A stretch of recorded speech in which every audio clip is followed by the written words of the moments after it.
whatever it gives to security is what it gives back to you. Every day is for the thief, or one day is for the owner. That talks about that the thief is 99 times smarter than the owner. That's what it means. Why you must need to think like one. Good morning, everyone. Thank you, Samuel. Thank you, Opeyemi. Um, okay, without further ado, um, I know you guys are not new to us again. This is Sardonyx Education. It's part of our corporate social responsibility. I'll be taking the last lap, which is digital forensic essentials. Um, Please, I don't know if the students can hear me. Please unmute and let's have a quick chat before we get into the full business of the day. Just a few persons unmute and let me know you. Please go ahead. Anyone, just unmute. Everybody is automatically muted because of Oh, disturbance. Yes. oh, Yes. oh. Could But you please I can unmute? unmute. Could you please unmute them? Yes, so Okay. that we can make the class very, very interactive. I can see that we are just like 25 in the class, so it's a sizable class.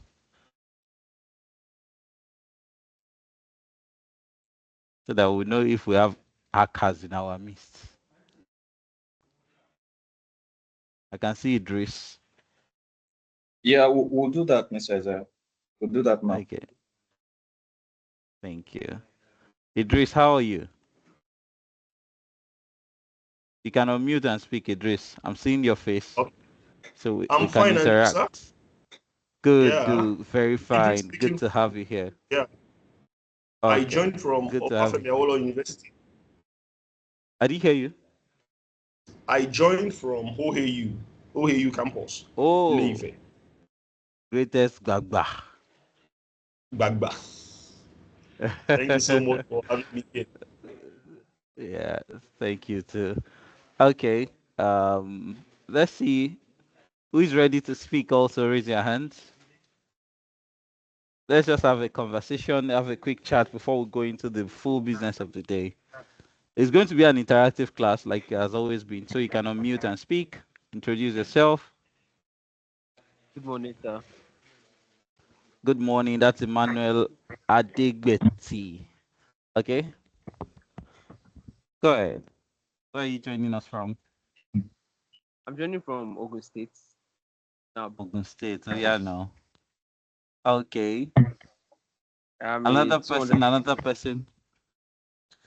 Okay, that's good. That's good. Another person. Yes, Joshua Nweke. Go ahead.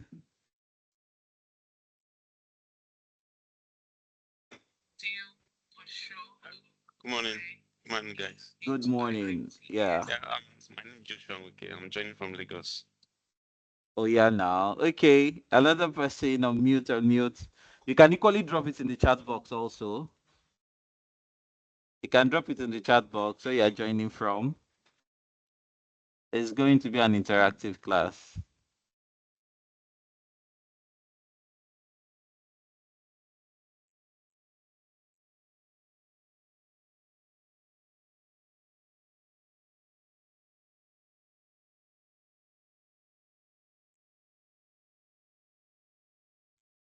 Hello, on mute. Can you hear me?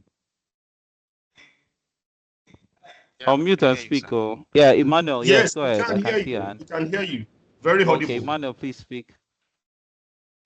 Yeah, good morning. My name is Emmanuel. Good I'm joining from morning. Lagos. Great. Okay, another person. We have Emmanuel Esosa. We have Grace Emmanuel. Yeah, I just speak. I just spoke rather. Okay. Okay, I need just like four more persons. Every other person can drop on the chat box so that we can quickly get into the business of the day.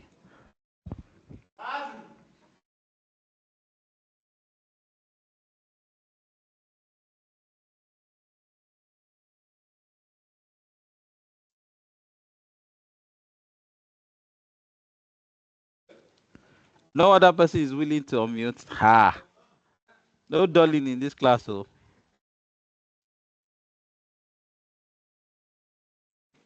Okay, Good Victor morning, John Mr. from Lazar. Port Good morning, Harcourt. Mr. Lazar. Okay, good morning, Joshua. Joshua Good to have Lenyabina. you. Yeah, joining from Uyo Akwa Ibom State. Abadi from my side there. Idiaka. Okay, please, I need 3 more persons to unmute and speak. Others can drop on the chat box. Yes, the number is increasing. 27. Reach out to others that are not yet on the group, also on the call, also to join, because you can't afford to miss this last lap. You have come this far. You should be able to see it through the end. Okay, any other person unmuting? I need just 3 more people because of time. Binicity, Chidibe, Mustafa Lawal from Lagos, John Victor from Port Harcourt, Ujo Eric from Port Harcourt also. That's interesting. Okay, great, great, great, great. I need 3 more people to unmute and speak. It's going to be conversational. I should call names. Mohammed Badmos. So yeah, who goes you?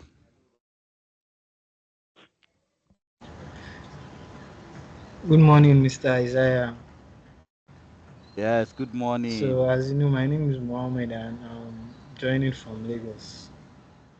Oh yeah, now correct. Emmanuel Agbeti, don't laugh. Who goes that man? 2 more people. Obi Kwe Hiren. Right, I cite you.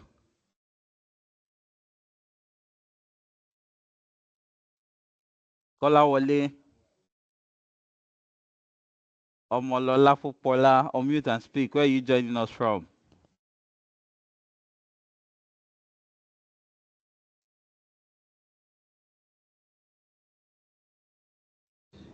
Kola Wale joined from OAU, but Okay, the that's speaker great. of the laptop he's using is actually faulty at the moment, so he's Oh, unable to that's speak. great. Thank you for standing in for him. That's great. 1 more person. 1 more person. 1 more person. I have 29 persons on the call now. 1 more person. 1 more person. Have you reached out to your other colleagues? If they're not here, they shouldn't miss this last lap.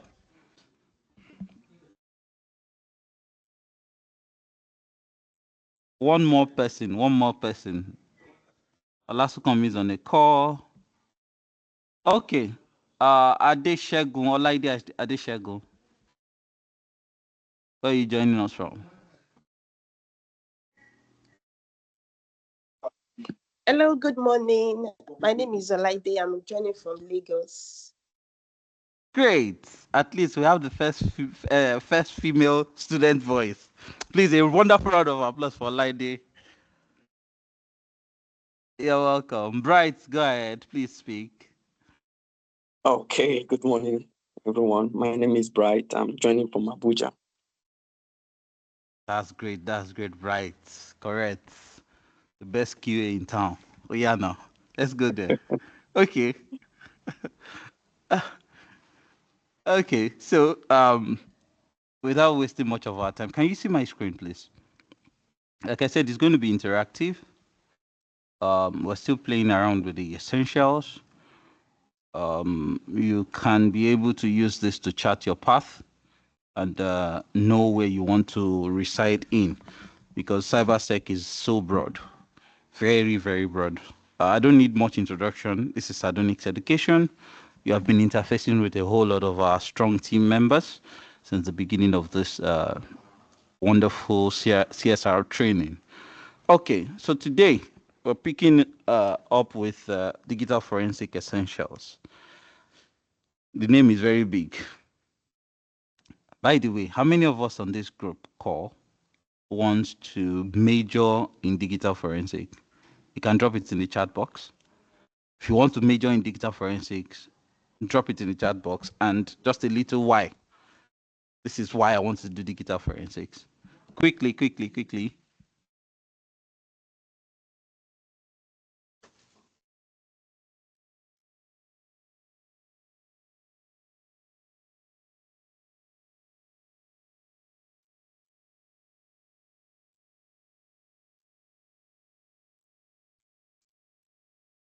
Please, can you hear me?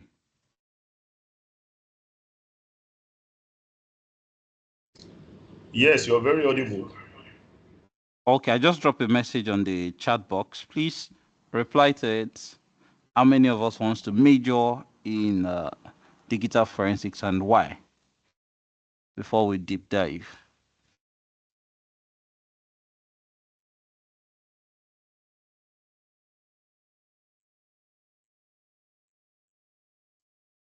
Nobody.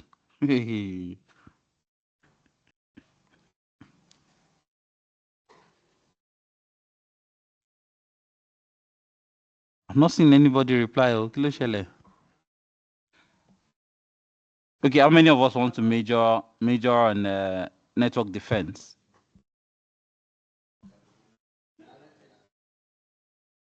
Or ethical hacking essentials?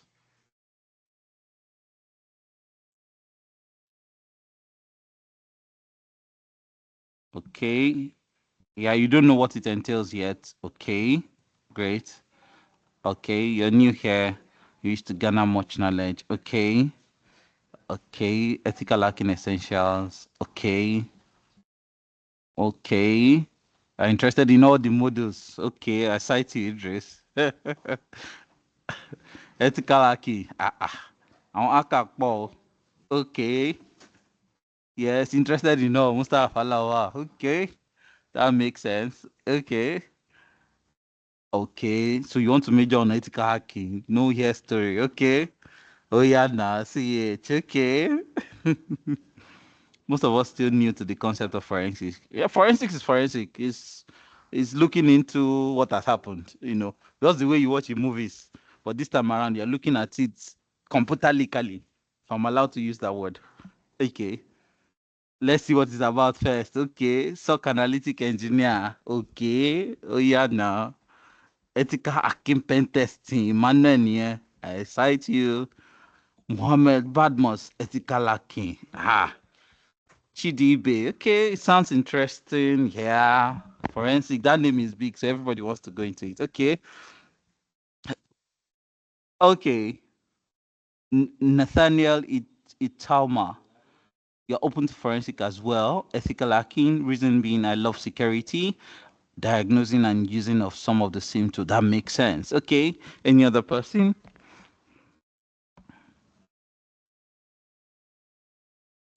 Any other person? I'm just buying a little time to allow more persons to join the call so that I know once I kickstart all my talks, there's no going back. I have 30 people at the moment. Okay. Any other person? Sim tool, correct. Okay.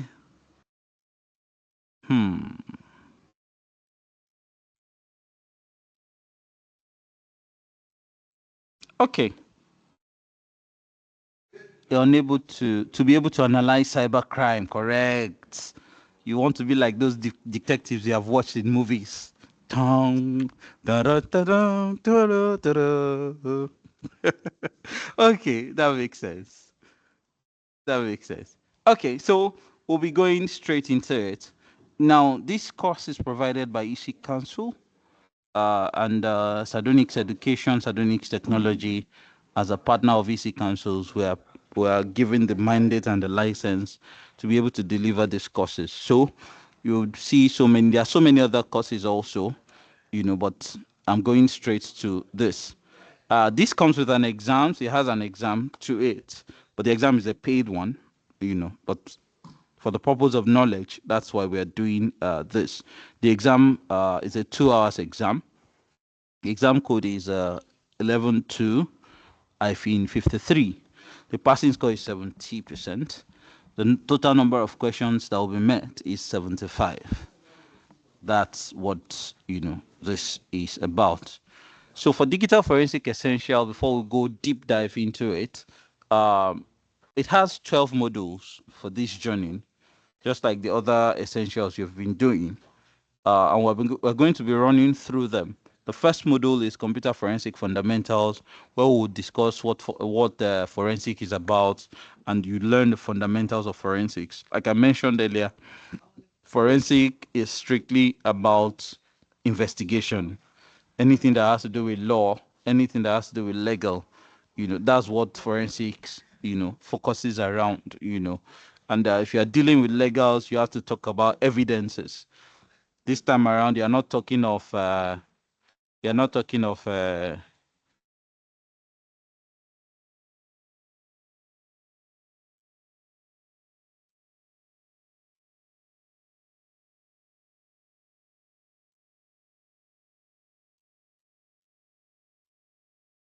hello, can you hear me now? Sorry about that. Yes, yes, I'm yes, having we can some hear you now. background noise. Yeah, I'm having some background noise. That's why I had to. Okay. So we're looking at evidences. This time around, they're not looking at physical evidences. They will say evidence one brought to court, this and that. No, we're looking at digital evidences, and we're looking at forensic readiness, roles and responsibility of a forensic investigator. As an investigator, you have to stay clear of so many things. You must not be found wanting in the case, or you should be found culpable in the case. So you have to operate with so many uh, um, compliance and regulations. You're looking at legal compliance in terms of computer forensics. So now you're looking at computer forensics as it relates to the usability by humans, and also from the network perspective itself. So you're not looking at, oh, okay, it is Mr. A that did this. You're looking at, okay, it was this protocol that was abused by an attacker. Oh, it was this protocol that was not well, defended. It was based on this that an attacker was able to get access to a system. So you're looking at it, you're not just looking at it as a network defender. You're not looking at it as an ethical hacker.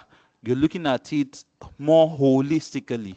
You must be able to have a little touch from those two I just mentioned to be able to be effective in digital forensics, which is very important. Module 2 focuses around computer forensic investigation processes. And those processes, we're looking at its importance, we're looking at the pre-investigation phase, we're looking at the investigation phase itself, and then post-investigation phase, which is after the investigation is done. After that investigation is done, what are the lessons learned? What are the informations that will be made available to the legal team? What are the information that cannot be made available to the legal team? All of these are in this. Then we deep dive a little bit into the technical arrangement of systems. Basically, every system must definitely have a hard disk. Every system must definitely have a file system or file structure, and how they interoperate. And the two major systems you are playing with over the years is your Windows and your Linux. The Windows and your Linux. Those are the two major ones. Yeah, Mac operating system, it still falls under Linux definitely, but with little variations, from Linux. So you'll be looking at the logical structure of a disk. We'll be looking at the booting process of Windows from the post, power, and self-test, and all of that. Look at file systems of Windows, Linux, and Mac operating system. We look at other file systems also. And then we move around also into module 4. We look into data acquisition and duplication. Data acquisition fundamentals we've spoken about. We're going to talk around types of data acquisition formats, and data acquisition methodology. We'll touch one or two things here and there. Note, all of this is still at the essential levels. Do you get? Module 5, we're looking at defeating anti-forensic techniques. What are anti-forensic techniques? Anti-forensic techniques are techniques that ethical, or they are techniques hackers use, you know, possibly to clear their tracks, to mumble up the log files, so that a forensic expert will not be able to make an intelligible decision or an intelligible findings, with respect to that. And then we look at the anti-forensic counter measures. That's speaking directly to the last phase of ethical hacking essentials, which we call clearing of tracks, basically. Module 6 looks into Windows forensics, where we talk about the volatile and non-volatile information. Volatile information are information that can quickly disappear, after they have not been put to use for a period of time, either due to powering off or powering on of a device or what have you. And then the non-volatile, they are written there permanently. They are just there. There's still so many informations that are there. Look at Windows memory and registry analysis.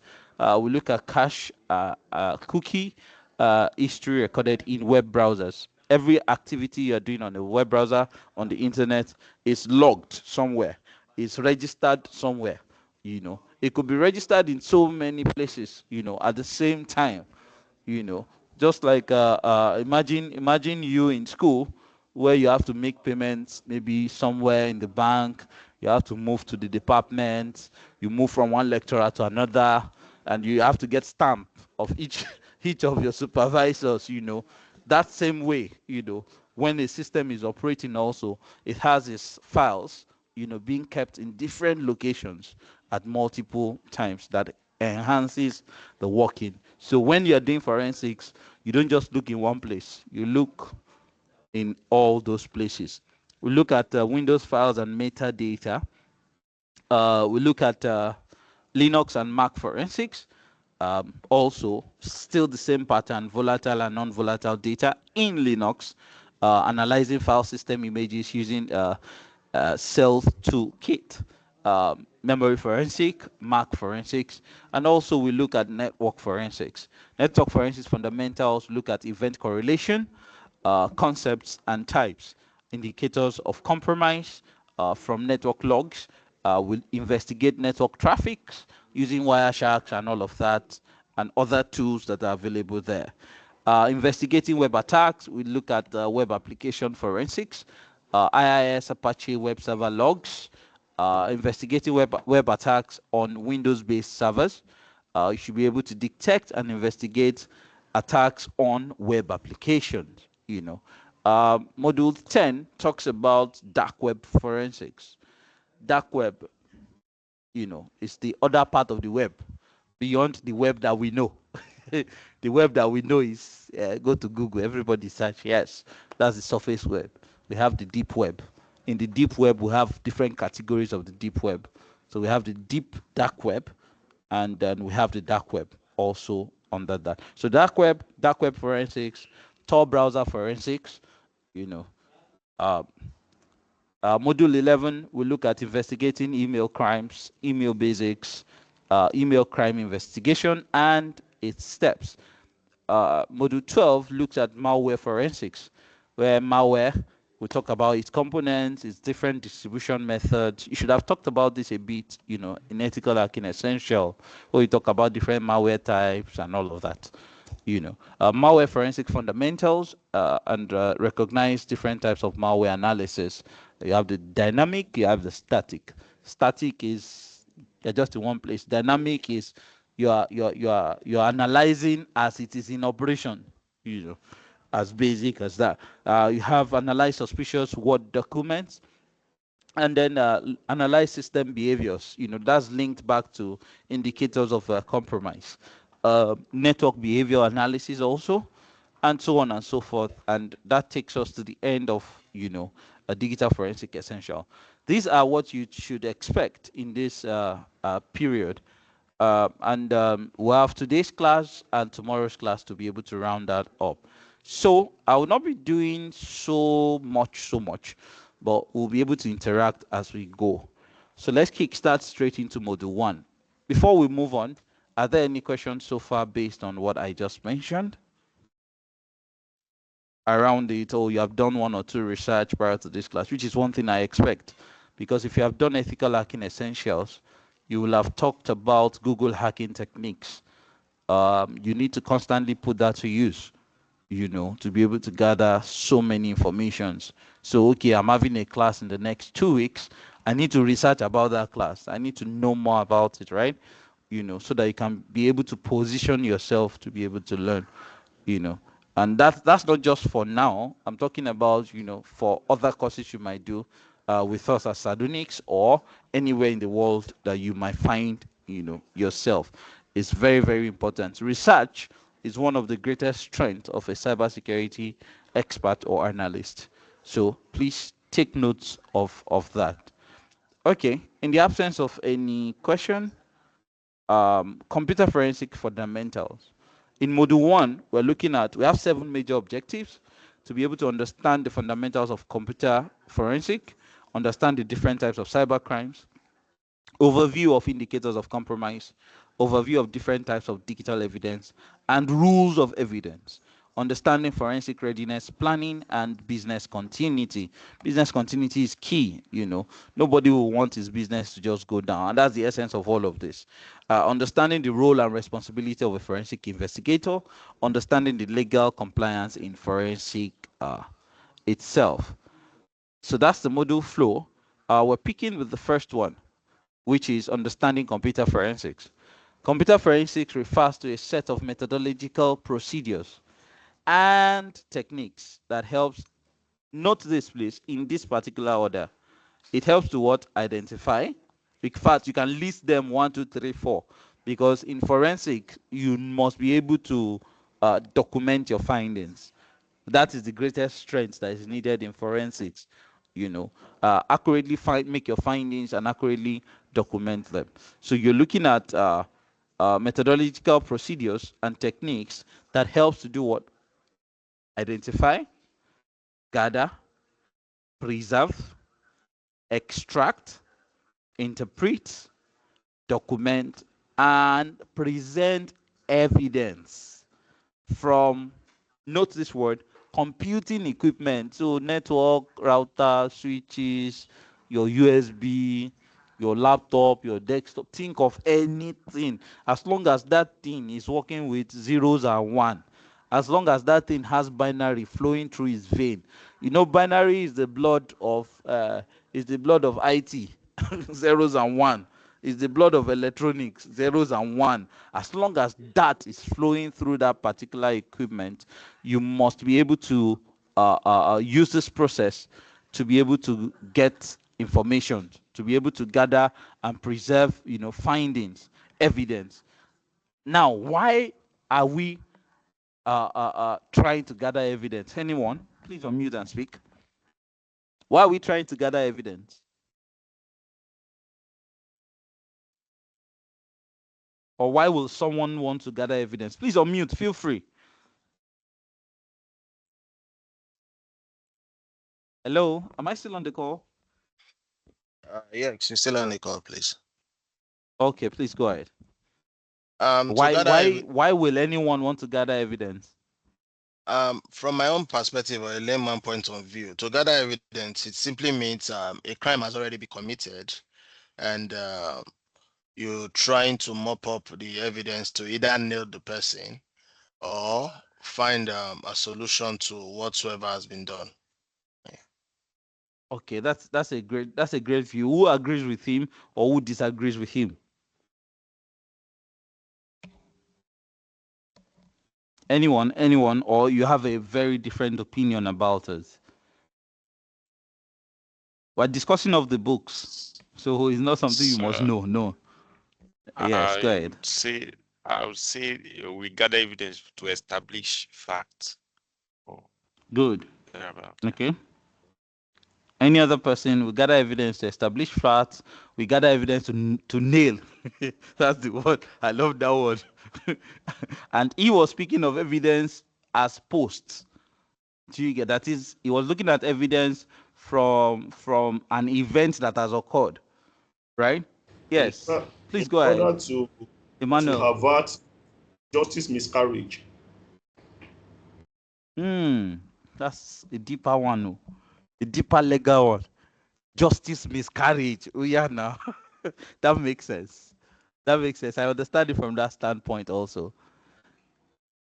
Okay, so let's use this scenario. You are driving on the road and police stop you, and you turn on your video camera on your phone. Are you gathering evidence with the aim to nail the policeman, or what exactly is being done there? I think that evidence gathering is also to secure yourself. Okay, for security. That's another way to look at it. Okay. Any other person, please unmute and speak. It's going to be an interactive class. So I would I think say evidence we gathering gather. is Okay. Go ahead. Sir. I think evidence gathering is to better understand the concept of a thing, to get to the root cause of something. Thank you. Okay. To better understand something. Okay, that makes sense. Any I would other say person? it's also we gather evidence to prove or disprove allegation or something. Good. To prove or disprove allegation. Correct. So that's the basic thing about computer forensics.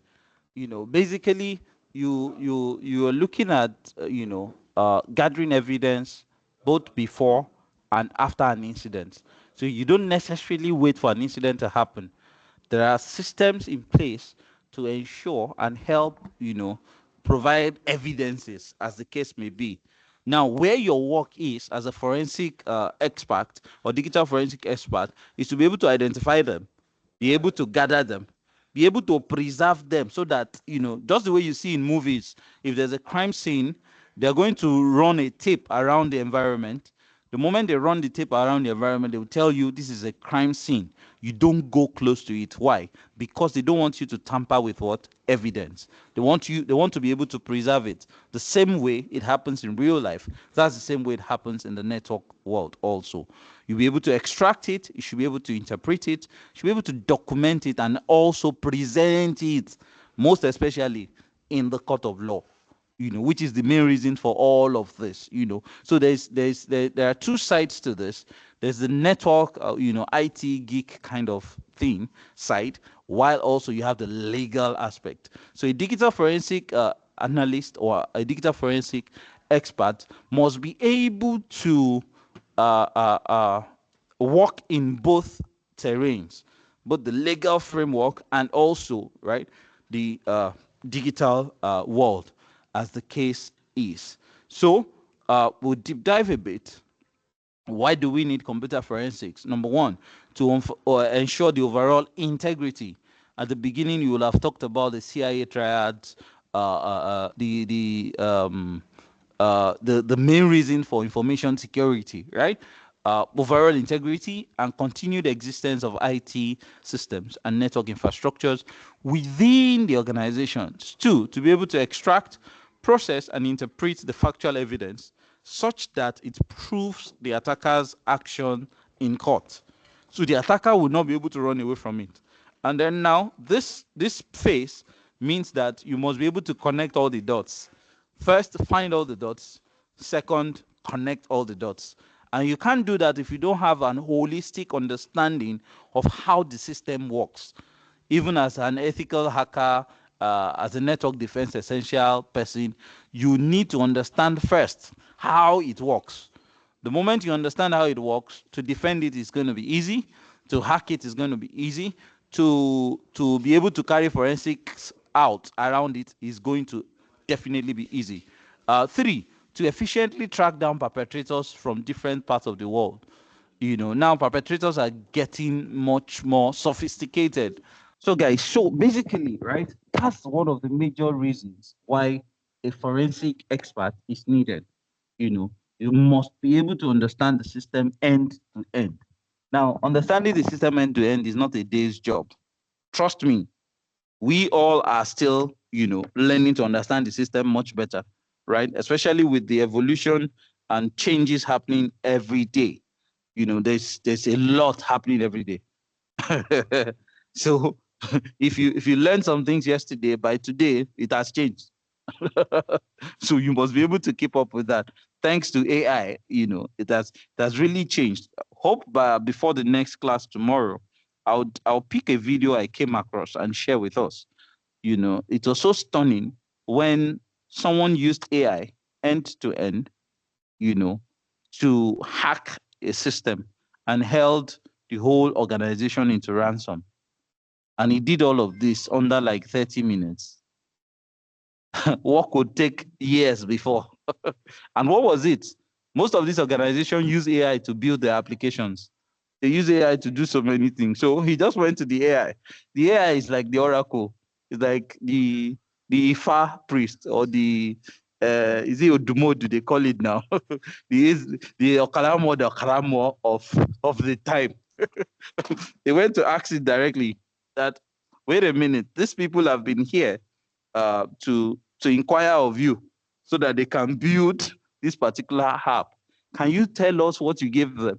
And the AI, they forecasted and they simply rewrote, they used the AI itself to rewrite the codes they used in attacking, and they got access.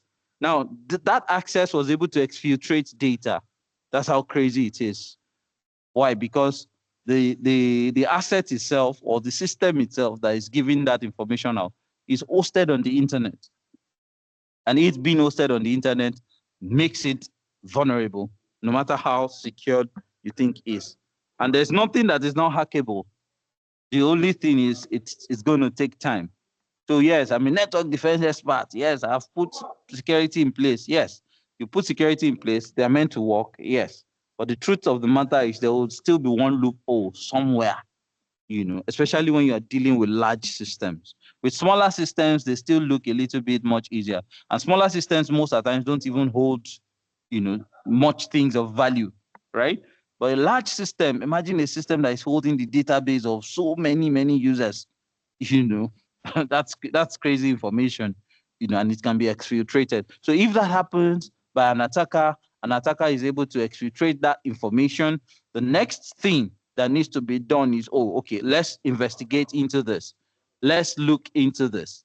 Let's see the information we can put together that will be able to make a case in court, and the court of law, which is very, very, very important, and in some cases, having those evidences really goes a long way to help safeguard your own life. It helps to gather, preserve, extract, interpret, and document why, for what purpose. Next page, please. The main purpose is to be able to present it in the court of law. Okay.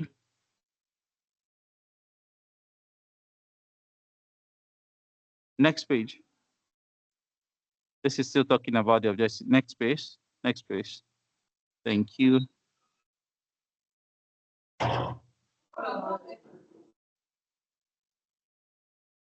Okay, this was where we were at. So the fourth option there is to protect the organization's financial resources and valuable time. Now, let me throw this question to us. What is the main reason an attacker will attack a system? From your experience from ethical hacking and network defense essential, what's the main reason an attacker will attack a system? Please unmute and speak. Sir, I would say for the information. He said? That's the only thing I've done. For the information being stored on the system. For the information being stored on the system, yeah. Any other person?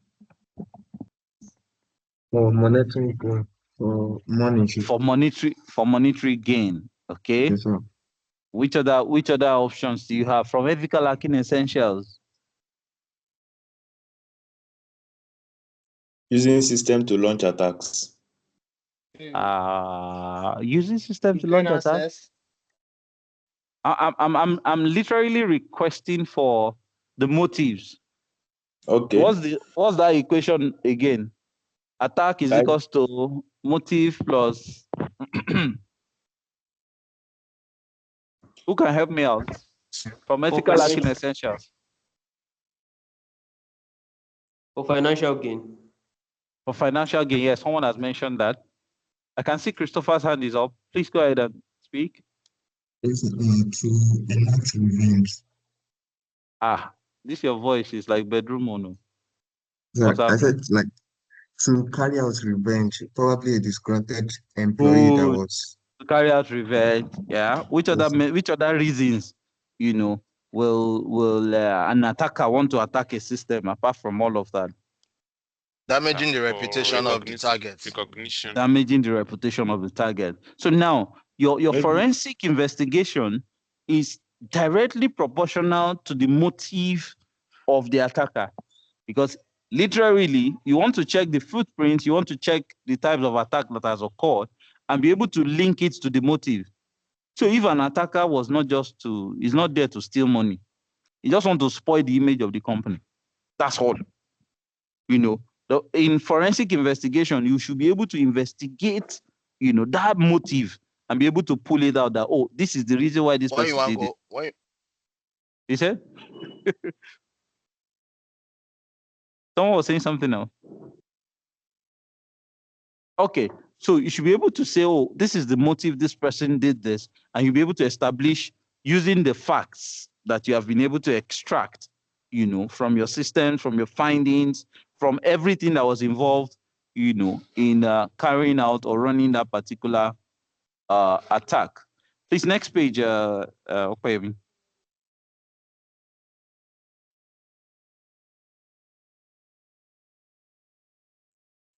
Okay, why do you use computer forensics?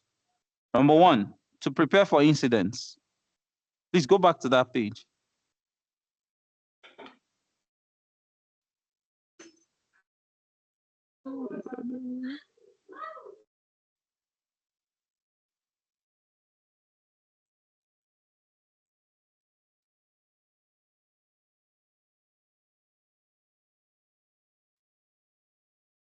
That page on why you need computer forensics.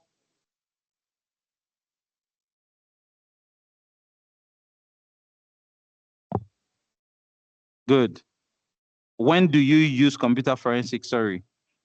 You use computer forensics to do what? To prepare for incidents. Like I mentioned, you have the pre and you have the post. Before incident and after incident. The actions that are needed for incident response. And the question is, why do you even need incident response as an organization?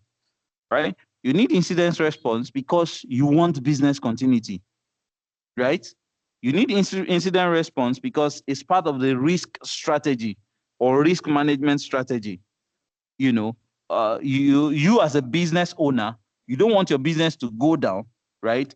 And customers having to complain about your business for whatever reason. So you have mitigation plans that you put in place, which incident response is part of that. You want to act against copyright and intellectual property thefts / misuse. That's the essence of forensics. You know, I've seen a case of recent. I think the VDM guy went ahead. No, was it somebody? He was mentioning someone that probably copyrighted his video or something and used his video the way he's not meant to use his video, and went ahead to report him, the creator of the video. So they banned him out of his own video. You can imagine that. You know, and that's why in advanced countries you have patenting. You will have patented your intellectual property right and all of that. Estimate and minimize the damage to resources in a corporate setup. That's one of the reasons for computer forensics. You carry out forensics so that, number one, that challenge will never even come up again. You know, even if it has to come up again, the person will use another method, you know, and then you'll be able to send, it serves as a deterrent to anyone thinking of carrying out that, you know, such an attack. Just know that the law is going to catch up with you.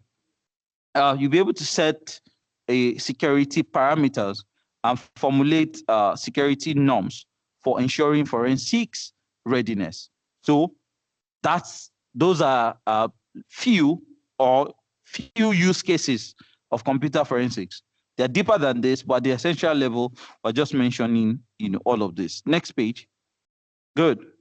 Types of cybercrime. Cybercrime is defined as an illegal act involving a computer device, a network, its systems, or its application. Like I mentioned some few seconds ago, I was talking about looking at a holistic architecture. So anybody that wants to do defense must be able to look at the whole architecture. Anybody that wants to do attack must also be able to look at the whole architecture. Anybody that wants to do forensic also must be able to look at the whole architecture, you know, back to back, so that you'll be able to understand areas where attacks can come from, areas where can be attacked, areas where forensic is needed and where forensic is not. needed. So cybercrime is defined as an illegal act involving a computing device, network, its systems, or its application. Cybercrime can be categorized into two types based on what? The line of attack. So you have internal. You must have come across this in Ethical Hacking Essentials, where you talk about insider attack. And then you have external. Internal, an attack is performed on a corporate network or a single computer by an entrusted person, someone in the system, who has authorized access to the network. Such insiders can be a former, like someone mentioned, a disgruntled employee, or current employee, business partners, or contractors. External attack. This type of attack occurs when an attacker from outside the organization tries to gain unauthorized access to its computing systems or informational assets. Types. These attackers exploit security loopholes or use social engineering techniques to infiltrate the network of that organization. The most common of them all is social engineering techniques. Now, social engineering, as we used to know it back then, has evolved to what it is now. What it is now is you have social engineering being aided by artificial intelligence, and it's crazy, trust me, because what would take you months before now would literally take you less than an hour. And that's how crazy it is. Next page, please. Thank you, Balogun. Next page. Scroll up, please. Okay. Example of cyber crimes. You're seeing espionage, intellectual property theft. We mentioned that data manipulation, Trojan horse attack, SQL attack, which is database-related attacks, brute force attack, phishing and spoofing, privilege escalation attack, denial of service attack, cyber defamation, cyber terrorism, and cyber warfare. All of this must have been mentioned in Ethical Hacking Essentials. But as you keep going on, it's going to get more understanding, and then you'll be able to spread them into their different departments. Next, please.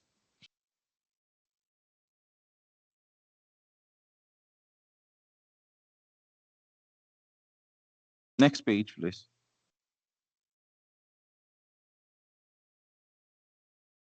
Okay, impact of cybercrime at the organizational level.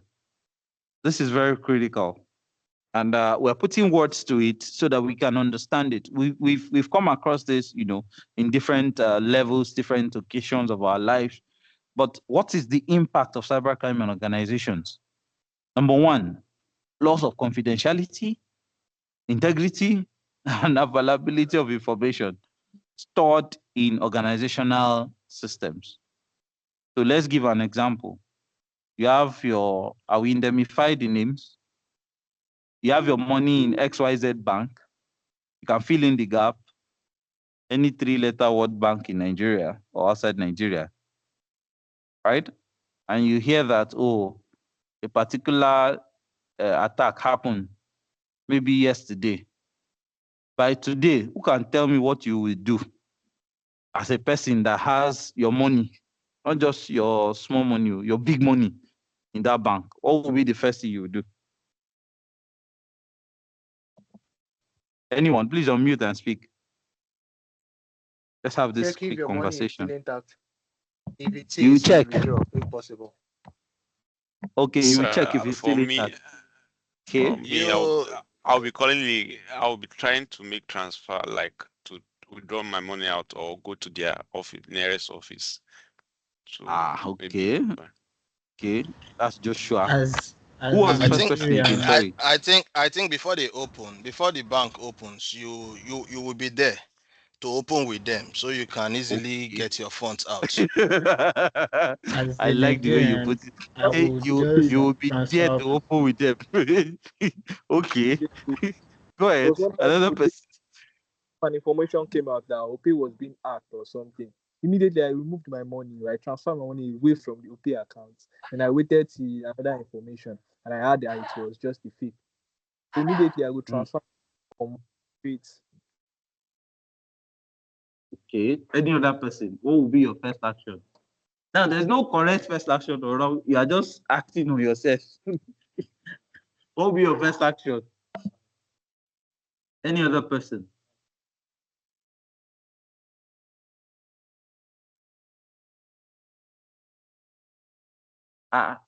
Any other person? Only people have. They say they will go to the bank in the morning. When they open, you open with them. So that means they can move your money in the night before you get there in the morning. Because you already have a day. You're already a day behind the schedule. And for the person that wants to do the transfer, what if the attack was on the application?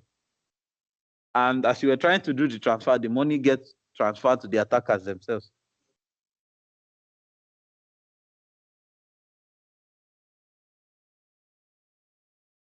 Any other person? What would you do? What would be your first line of action?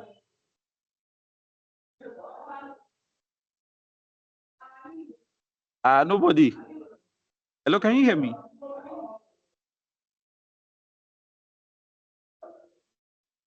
Hello? Yes, we can hear you. We can hear you. We can hear you loud and clear. Okay. So I was asking, like, what would be your first line of action? Wire the money sharp. Yes, correct. If you wire the money, in the process of wiring the money, let's say you are wiring the money to the attacker's account already, because their app has been, okay, there was one that happened one time, and the person involved quickly chatted support. In the process of chatting support, he did not realize that the support he was chatting was actually the attackers. They've taken over the whole system. So I Do you will get? call my account officer first. You call your account officer. What if the account officer has been hacked?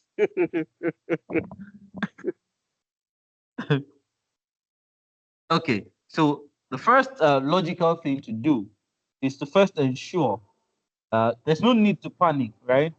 And that is why there are laws and legal frameworks. This is what I want to emphasize on actually. There are laws and legal frameworks in place for money transfer in the country. And there is a body that is in charge of that, which is called NDIC, which is a National Deposit Insurance Commission or so, right? Now, that body is the body that will indemnify you. Two things you need to do is to ensure that your device has not been compromised, is to ensure that your information has not been compromised, either via your device. You know, many of us we like to go on Bet Niger platforms, you know, put 2 odds, 3 odds. You know, in the process of putting 2 or 3 odds, you have clicked on a link and they have gotten access to your phone.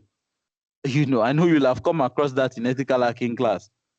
Or they sent you a link, when federal government is giving out $2 million and you have clicked it and they are resident on your phone already, you know.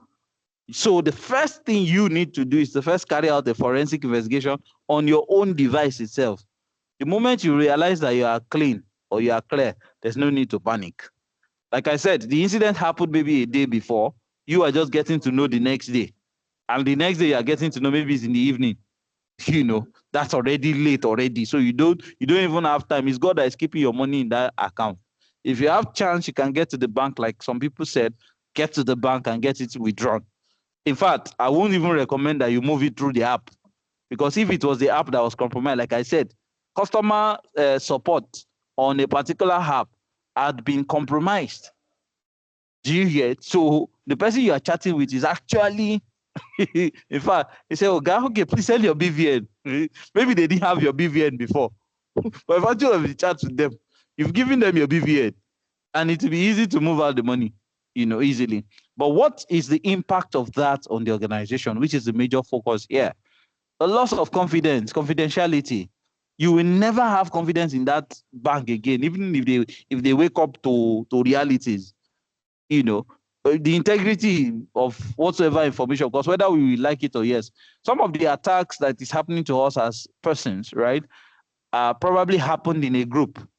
Your data got, spilled out somewhere that you registered, and then all of a sudden attackers have your data, right? And then availability also, definitely. You're trying to log into the app. In most cases, app will not even show you anything. App no go work. And that's why you have to be physical there. You have to go to bank. And in the process of that, you turn on your forensic expertness, because you must be able to prove your case. If not, just look at your money and say, Sokotilo, the money have traveled here. Okay, theft of sensitive data, sudden disruption of business activities, which is what we want to prevent. And that's the essence of computer forensics. One of the essence of computer forensics, sorry. Substantial reputational damage. The moment that happens to an organization, and that is why an organization that hopes to grow, right, must always invest in its cybersecurity. If they don't, they're going to learn, and they're going to learn the hard way. Okay. 6, huge financial losses. If you read the news very well, you hear so billion of dollars had been lost by social organization. Why? Probably because they didn't pay detailed attention to their cyber security, as the case is. So there are so many impacts, that can happen. And the greatest of them of all those impacts is loss of reputation. That business will lose its reputation, it will lose its prestige. And then also there will be penalties arising. Thank God for Nigeria, but we're not yet there. But imagine a country like US or UK. If you mess up as an organization, they take you to court, you pay through your nose. As in that payment, you shall pay through your nose. But when you are going to the court of law, you yourself must have evidence and be able to present it so that so that they won't collect the case from your hand. Okay, next page. Okay, so we're looking at understanding digital evidence. Next page, yes. Next page. These are just placeholders. Okay, understanding digital evidence. Digital evidence is defined as any information of probative value. That is, it's either stored or transmitted in digital form. Like I humorously said earlier, it is zeros and one. It is in bits, right? It can be stored on a flash drive, can be stored on a pen drive, can be stored in the cloud, it can be stored outside the cloud, as long as it is in bits and it's stored somewhere, right? It's a digital evidence. Digital evidence is circumstantial and is fragile in nature. Please note that word. It is fragile in nature and circumstantial. So it has to do with the circumstances that is surrounding that particular attack. Do you get? The digital evidences you will gather for a ransomware attack is slightly different from the digital evidences you will gather for a denial of service attack, even though both of them are attacks, right? But the targets or the protocols that were involved are slightly different. Yes, it's still the same network, it's still the same, stuff, but they are totally two different things. So the circumstance of A is different from the circumstance of B. And the fragility comes from the fact that you you can't tamper with it. You can't say, sir, as a digital forensic expert, it was when I got to the system, I had to plug my flash drive. The moment you're plugging your own flash drive, you're already tampering with the evidence. And that alone can make you an accomplice. It can make you to go to jail for what for what you did not even commit, and that's why professionalism is very, very important. Nobody will want to go and eat 2 portions of beans. Abi, is it 2 portions of rice? Okay, scroll up.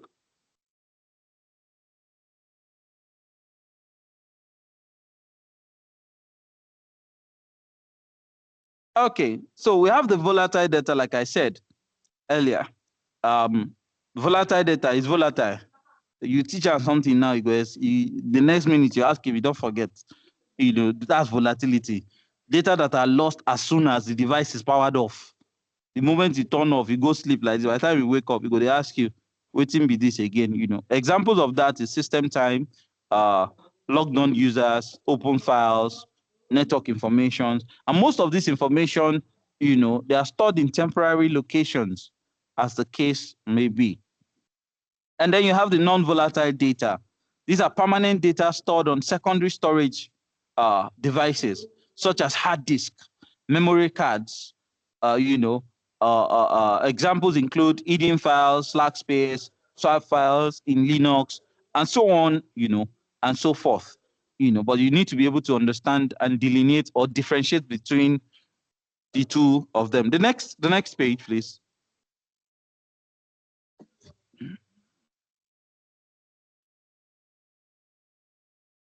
Next page, please. Okay, so can you hear me now? Yes, sir. Okay, so we're looking at the roles of digital evidences. Why do we need digital evidences? Like we mentioned earlier, to be able to identify, to get the identity of the theft. Identity theft, sorry. Oh, sorry. The roles of digital evidences. Example of cases where digital evidences may assist the forensic investigator in the prosecution of defense of a suspect, right?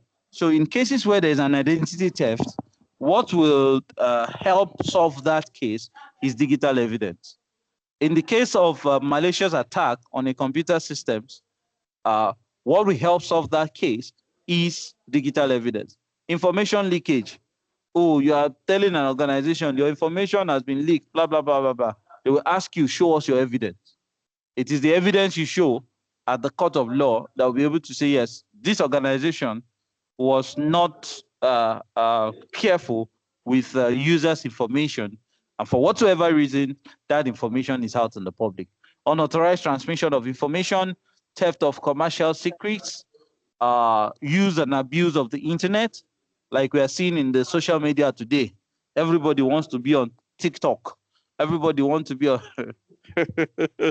like one grandmother mentioned, he said that TikTok. You there on TikTok? It's real TikTok. Production of false documents and accounts. This is very rampant in Nigeria. It has been for ages, especially in the northern side, you see document falsification, a whole lot at different levels. And it's very possible over there because, yes, you would see maybe 5 persons are bearing the same name. You hear Bala Usman. What's your name? Bala Usman. Another person, Bala Usman. Another person, Bala Usman. And the 5 Bala Usmans are not related, not in any way. In Lagos, the ones that is very common is Oluwole, where you can easily enter a place and get driver's license. Can easily enter. I don't know whether they still do that thing now, but it was a fraud, as far back as then. And you keep wondering, how did they get the data of these people? They're not falsifying the data. It's accurate data, but it's made available in the public domain because they want to bypass the system. So they don't make payments to the system directly. All they do is to go to a place, okay, print my name on this, print Class D on it, and then look for something and put behind it. Well, we hope for a better nation. And that's why you are in this class. Production of false documents and accounts, unauthorized encryption and password protection of documents, abuse of systems, email communication between suspects and conspirators. Next page, please. So digital evidence would help to identify this and be able to nail them in the court of law. Next page, please. Okay. Sources of potential evidence: user-created files, Low battery, please charge. user-protected files, computer-created files. User-created files like address books, database file. That's why they will tell you on your system, don't save your password on your system because anybody that gain access to that system has access to everything. Database files, documents, spreadsheets, internet bookmarks, favorites, User protected files, you're looking at compressed files, zipped files, misnamed files, encrypted files, password protected files, hidden files, steganography. Who can tell me what steganography is? Ethical hacking essentials. Anyone?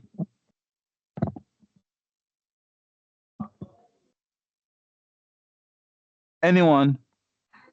Christopher, please go ahead. Yeah, so steganography is just like an example now. It's like hiding a plain text inside like a picture or an audio or something like that. It's like when people see that kind of picture or audio online, they will not be able to know that something is inside.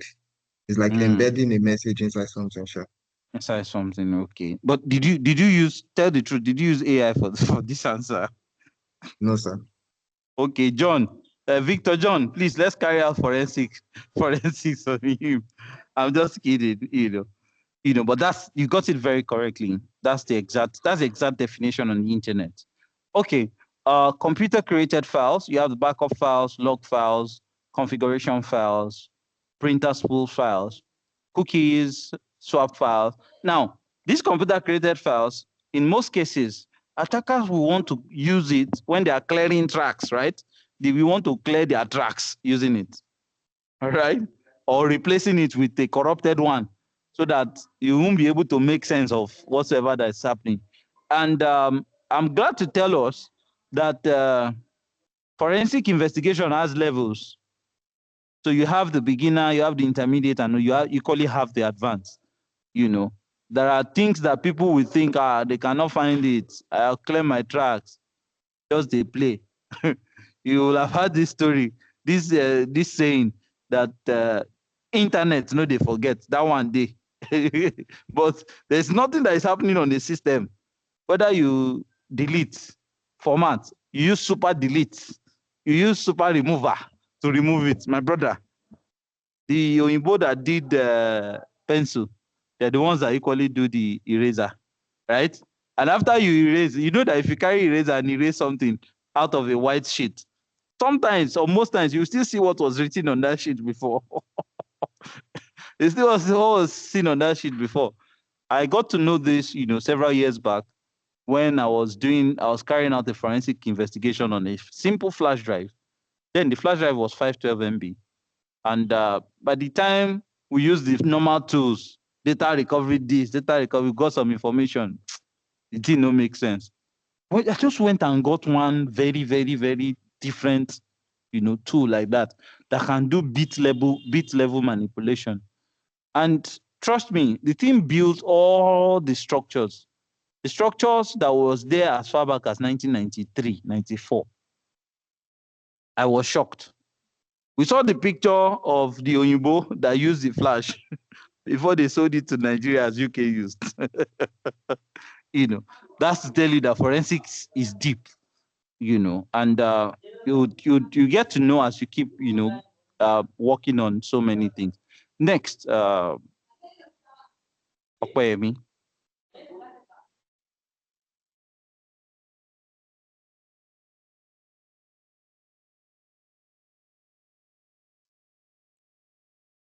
Sources of potential evidence. You're looking at handheld devices, your phone. On it, you're looking at address book, calendar, phone book, text messages, and voice messages, chats, group calls. An example, very perfect example, was that of VDM, and it was very funny. Yes, he was able to get the information from somewhere, which we don't know yet, except he himself is going to say it. But many people can insinuate it's from here, it's from there, it's from here. But the truth of the matter was, he was able to get his access to a group WhatsApp chat, and from the group WhatsApp chat, he was able to deduce, from his finding, he was able to deduce so many things. He was able to link so many things. Why? Because you want to solve a case of murder. That's forensics. And he's using digital evidence to carry out that. You can get evidences from the local area network, which is the network interface card, via the MAC address, because for every information going through a network, there's a log file that keeps track of the information going out and coming in, where it is built in frames. You have, source address, destination address, source information, destination. All those information are put there. IP header, everything is there. So you can extract that as sources of evidences. Also, you can get evidences from routers, from modems, from hubs, from switches, anything that is using 0 and 1, that is binary. Anything that is, and when I say using 0 and 1, that is connected to electricity, that uses charger. The moment he has access to internet, forget it. You can get evidences. They're all sources of evidence. So think of them. Network cables. Nowadays, we have power over Ethernet, whereby you can, the same cable bringing in internet is bringing in electricity to the system. And you can do so many manipulations at bit level, there. You have servers, you have printers, you have Internet of Things. That's the most crazy of all, where your your heater is connected to your office printer. And all of them are on a very, very large network. So you can easily send a message. You can easily send a message to your printer from the office. You can easily send a message to your heater from the office, and the heater will turn on. It's just sending bits and bytes, zeros and one, and all of them are interconnected over a network, and that makes it more crazy, right? Because many of those devices were not created with security in mind. You can sit in the parlor and say, Alexa, tell me the temperature in room 3. And Alexa will tell you the exact temperature in room 3. Okay, so that's that. Please scroll up, keep scrolling up. I've discussed all of this. Yeah, keep scrolling up. These are all the explanation I just made now. Okay, rules of evidence. Good. Rules of evidence. Rules are very, very, very important. Rules and regulations, compliance, methodologies and processes are what you'll be dealing with at forensics level. Now we're still speaking the English. By the time we get a bit more technical, it's going to be much more interesting. Digital evidence collection must be governed by 5 basic rules that makes it admissible in a court of law. Please note this. The evidence must be understandable. Evidences must be clear and understandable to the judges. So it can be clear and understandable to you and not clear and understandable to the judges. That is where you come in, as a digital forensic expert. You must be able to bridge that gap, because a judge does not know, he doesn't know what TCP/IP is, right? A judge does not know, he doesn't know MAC address. In fact, he doesn't even care about MAC address. So it is the workload is on you as a digital forensic expert to be able to, put those information in clear terms. Oh, this is exhibit A that was found on system A as at so time. You know how lawyers talk now. So indirectly, you're a computer lawyer. You must be able to present it in that form. And that takes a lot of work. Trust me, it takes a lot of work. 2, admissible. The evidence must be admissible and must be related to the fact being proved, right? So if you get an evidence from an exhibit A, that has a system A involved, then it must be linked directly to the issue. You can't have an evidence A that is opposed to an exhibit 10 or an exhibit Z, as the case will be. Even though, yes, there are evidences, but how do you link them up? If there's nothing, there's no correlation between them, then sorry, you have lost the case. No matter whether what you are presenting is genuine or not. Authentic. It must be authentic. It must be real. Appropriately related to that particular incident. You can't go and borrow evidence from another system and come and put, and you want it to be admissible.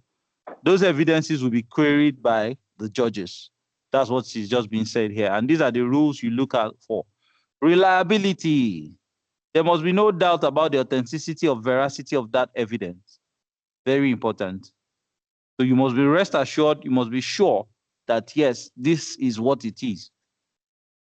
The evidence must be complete and must prove that the attacker's actions or his innocence. It must prove the attacker's actions or his innocence. But why will I want to go to court and prove the innocence of an attacker?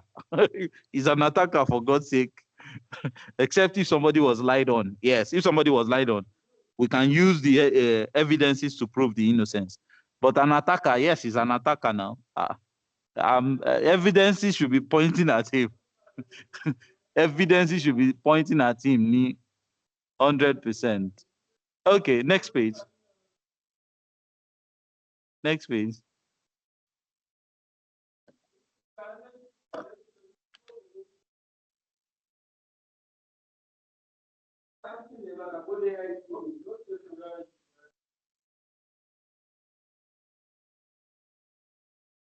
Okay, best evidence rule.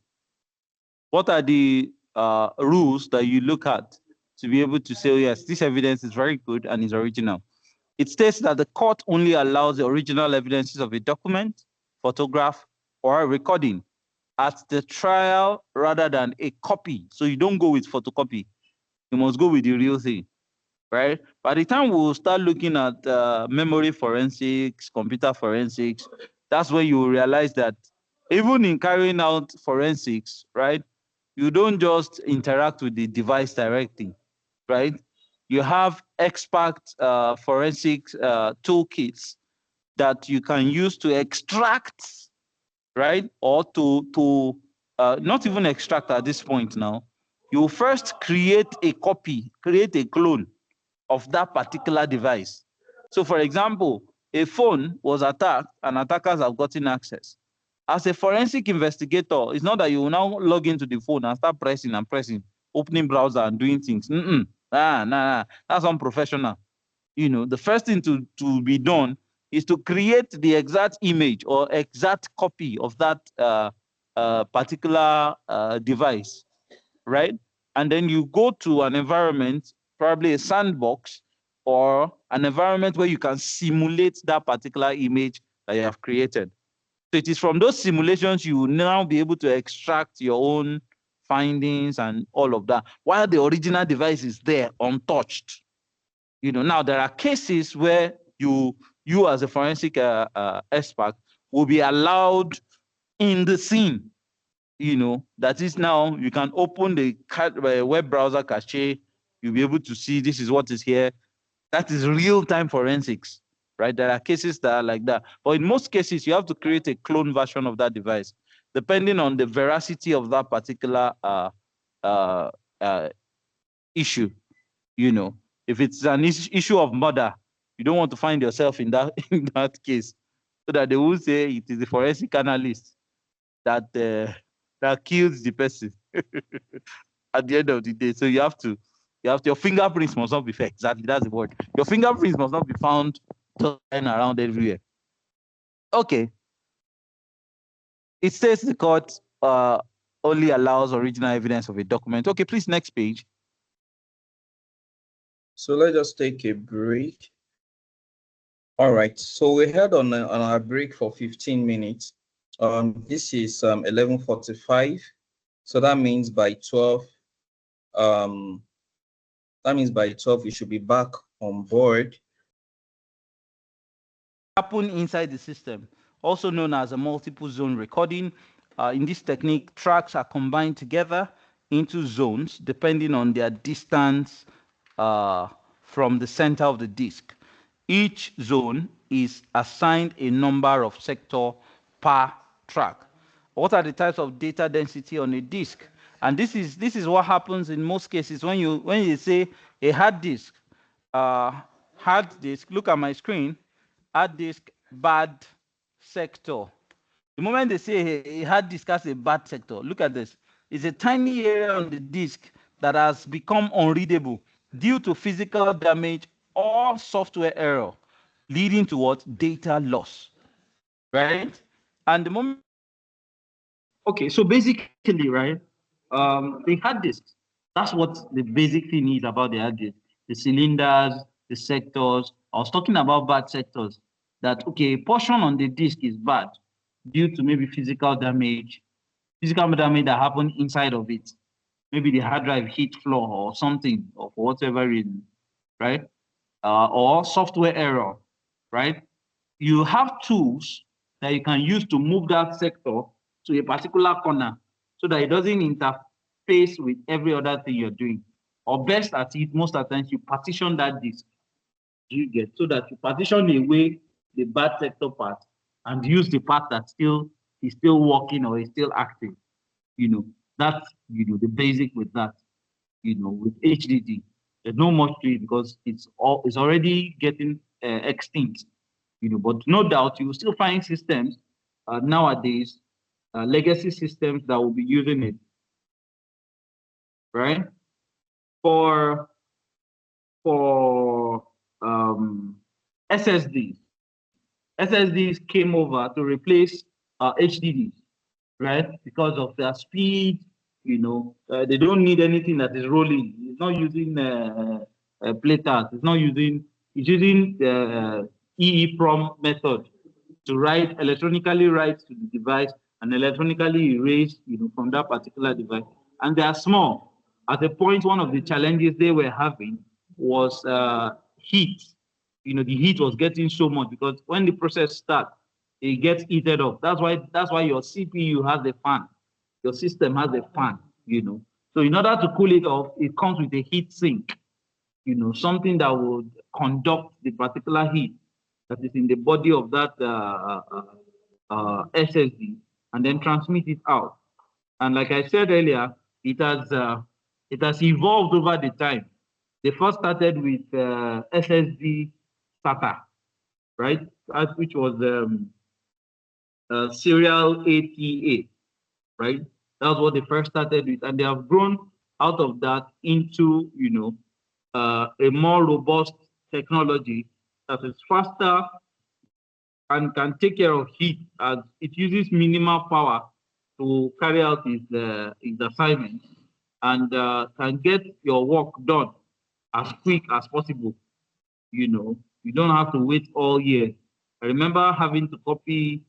I was about traveling, and I wanted to copy like 500 gigs of data. I was able to copy that data within 7 minutes. And that 7 minutes was even because, the system I was using a hard disk, not an SSD. What I was copying to was SSD, right? So basically, it has improved, on what we used to have before. I'm still trying to connect back. It has improved on what we have before.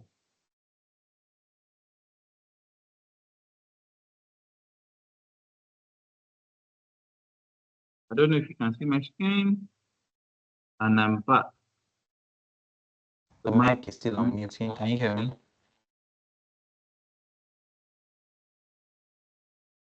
Hello? Hello? Yes, I can hear you, Mr. Isaiah. I can hear you. Okay. Thank you. Yes, Irene, please go ahead. You want to ask a question?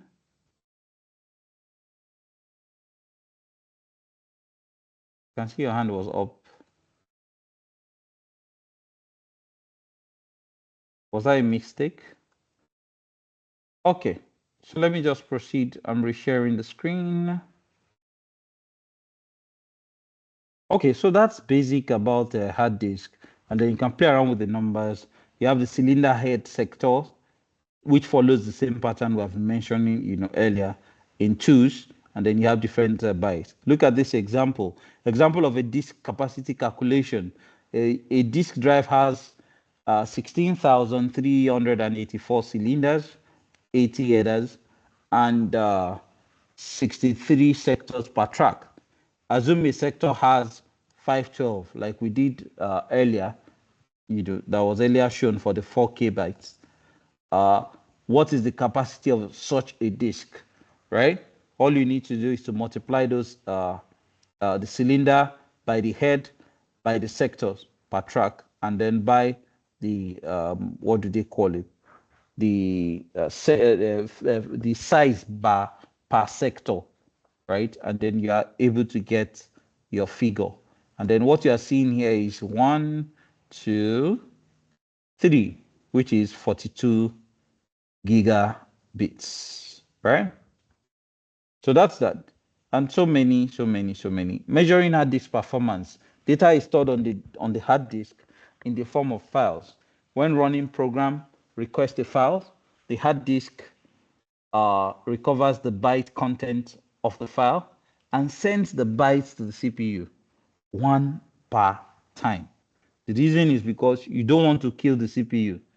The processor has so many things it's already doing, so it will send it one per time. And that one per time, you might be thinking is just it will take 2 years. No, it's faster as fast as the speed of light. You have data rate. It's the ratio of the number of bytes per second that the hard disk sends to the CPU. The seek time, it is the amount of time required to send the first byte of the file to the CPU when it requests the files. So those are a few information. At this point, don't forget, we are still looking at it at, an essentials level. There's so much to say, but I can't chunk everything together in all, because I believe there are some of us that are total beginner. There are some of us that have read to a point, but with this, it will further, launch you into what you have ahead, and then for some of you guys that will join us in class, we're going to draw it deeper there. Okay, SSD is a non-volatile storage, like we said, device that uses what? NAND flash memory chips to store digital data. Now, the moment you hear NAND, what comes to mind is digital electronics.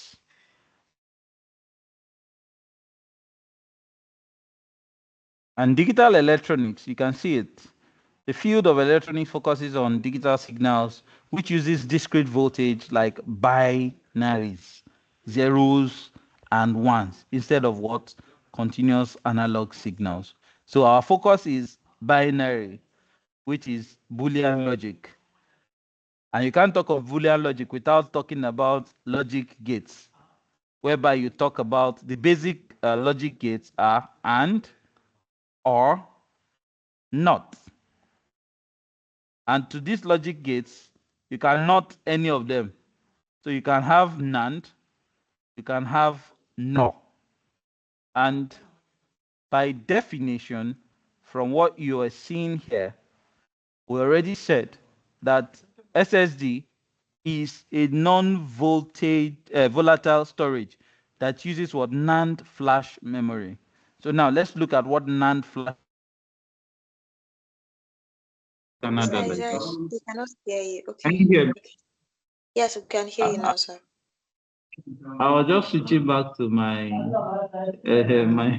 but can you still see the screen? Yes, I can hear your screen, sir. I said we might just relocate back to Canada like this, because this network palaver, man, it's just, and it's unlike the networks these days. Okay, basically, I was talking about the NAND flash memory. What part of my screen are you still seeing?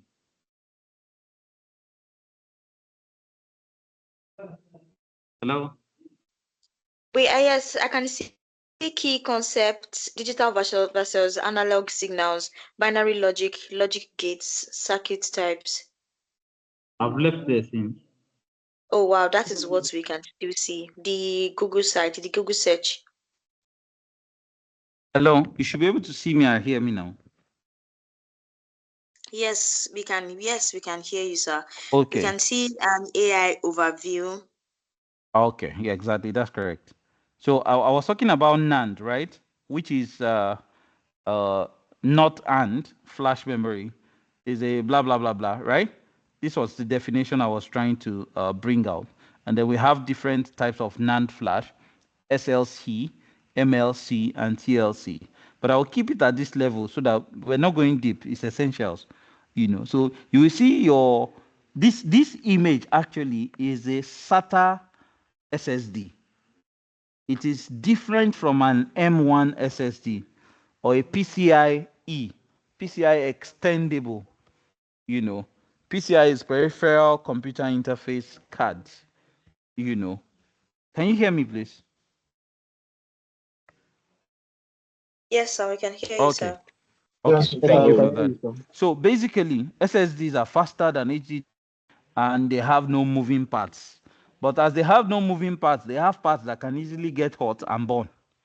They have parts that, if not kept in cool environment, you know, can misbehave and just corrupt your data, you know. So those are their own, you know, challenges. And if you look at them, one, you have the NAND flash memory. It is the main data storage unit made up of a floating gate transistor, which retain the charge state even without what power. So it will keep the information stored there. You have the controller. It's a processor that acts as a bridge between the flash memory components and computer host by executing firmware level softwares. DRAM, it's a volatile memory that provides faster read and write performance. Then the host interface has to do with the type of mounts, you know, that it is. Is it the common one we say is, oh, is it type C? Is it type USB type C, type B, type what? What type is it? You know, that's how, you know, that is. And then you see the 4 and 5, right? So all the ones are NAND flash memory. The 2 is a controller. You see, it's always the biggest there. It's just like the CPU on your laptop also. While the DRAM, which is the volatile RAM, or the dynamic RAM, right? The moment light goes off, information come and disappear, you know, from the head. And then the 4 is the host interface, while the 5 is where the power lies, basically.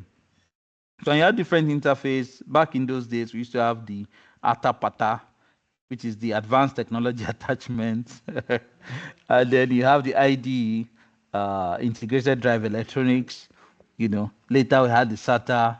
Then later we have the serial attached SCSI drives. This is used in data centers to stack up hard disks, you know. And then you have the PCE drives, PCI, which is the peripheral component interconnect express. Uh, and then you have the SCSI now, which is one of the most common. They use this to stack up a hard disk in data centers. Okay, so that is just that. And then don't forget, this information is very important. The SCSI one, the maximum length is 6, the maximum speed is 5, the maximum number of devices is 8, different. So this helps you to understand the use case. So if you are looking for high speed and high number of devices, then you should be looking at Ultra 3, right? You know, depending on the scenario you want to work with, you know, as the case is, if you're a network designer or implementer and what have you. Hope I'm still within the time frame. Okay, so I have 9 minutes. I will be rounding up very shortly and give us room to ask questions. Then we'll continue from wherever we stopped tomorrow. So we have the logical structure of disks, you know, file systems, softwares. We look at hard disk in terms of logics, comparing the performance, consistency, expandability, and compactability. We have different OSs that have different file systems and how they the work around with that. Then we have what we call a cluster. A cluster is having a group of something together. This time around, we're looking at a group of storage, stacks of hard disk. Like I mentioned, in the data center, they are talking about clusters. So a cluster is the smallest logical storage unit on a hard disk. It is a set of sectors within a disk ranging from cluster number 2 to 32 or more, depending on the formatting schemes in use. The file system divides the storage on a disk volume into discrete chunk of data. Why is it doing that? Because it wants to manage it efficiently. Why would you want to share your work with 2 or 3 persons? For effective management. The processes by which files are allocated to clusters is called allocation. That is what gave birth to that name, file allocation table, basically. Therefore, clusters are also known as allocation units. In the file allocation table file system, the cluster linked with a file keeps track of the file data in the hard disk file allocation table. Cluster size. Cluster sizing has a significant impact on the performance of an OS and disk utilization. Cluster size can be altered for optimum disk storage. The size of a cluster depends on the size of the disk partition and type of file system installed on the partition. A large cluster size greater than 1 sector has the following effects: minimizes the fragmentation problem, it increases the probability of unused spaces in the cluster, reduces the disk storage area in which information can be saved, and reduces the unused areas on the disk. So I'm going to stop here for today. While I'm stopping and giving room for questions, I want to share a part of my screen. Or let me share all of my screen now. Yeah. I'm sharing all of my screen. Can you see all of my screen? I want to bring this up so that you see. This is an individual utility tool. Can you see my screen, please? Yes, we can. I can see it. Okay. I want to bring up oh,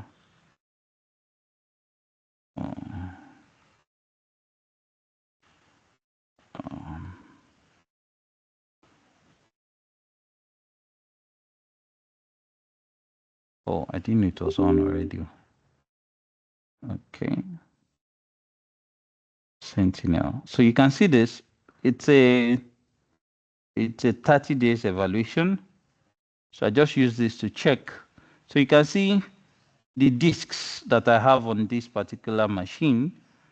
You're seeing SSD SanDisk 256, 82% is giving me the temperature, it's giving me the performance, giving me the health, which is 82%, and the total number of time, the power on time, it has been on now for 1,339 days, 22 hours. Estimated remaining time, lifetime is 326 days, right? Total start or stop count is going to stop when it reaches 955. Now, why do you need to know this information? So many of us have been carrying expired disks up and down, right? That are prone to failure anytime, any day. Now, they might still be working. The funny thing is they will still be working, but every object, every item that is created in the IT world has its mean time before failure and its mean time before repair. It has when the drive was created and it has when it should die. Do you get?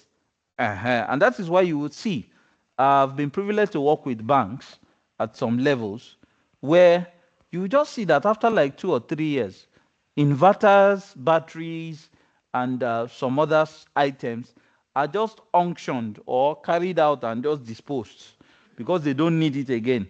Why? It's not because it's not still working. It is working, but its lifespan will not, give them the leverage to continue to use them. So before it will start giving issues, they will pack it and give it out, or sorry, to sell it out, or auction it, as the case may be, and then we divert the money depending on what the organization is doing. So this will give you, you see, this is 100%, and the total number of days it has left, you will see it. Estimated remaining life, more than 100 days, and then you have, what do they call it? More than 1,000 days, 512, This is the original bootable discs, that you have there. So it's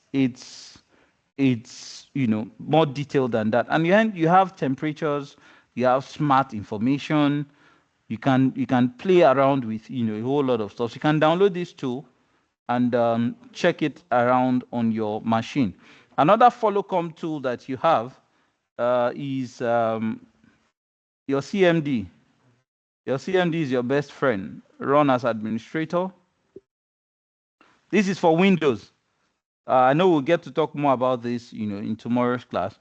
So you have, there's a tool called the disk partition. At this point, I can type help, and it will give me so many information about that. Disk part. So, for example, help disk part. It will give me information on how to manage this. So let me do list disk. I want to list the disks that are there. You can see the information of this disk. Disk 0 is online. The size is 238, which is actually 256. You see the sector count you were counting on that particular image we saw earlier. For this is what? 2048, right? For this is 1024. For this is 0 kilobytes, right? Because there's no operating system on this, That's why that is. These other two, the operating systems, running on them. This is a pure storage. That's why you are seeing this. And you will see that disk 0 and disk 2 are both GPT. What is GPT? GPT means I'm using a file format that is called guided partition table. Right? It's a file system. There's a common misunderstanding. It's a disk partitioning scheme. It's not a file system, right? That organizes how data is structured on a hard disk, right? And if I want to view it from another standpoint, we'll be seeing it this way. We'll be seeing it this way. Manage.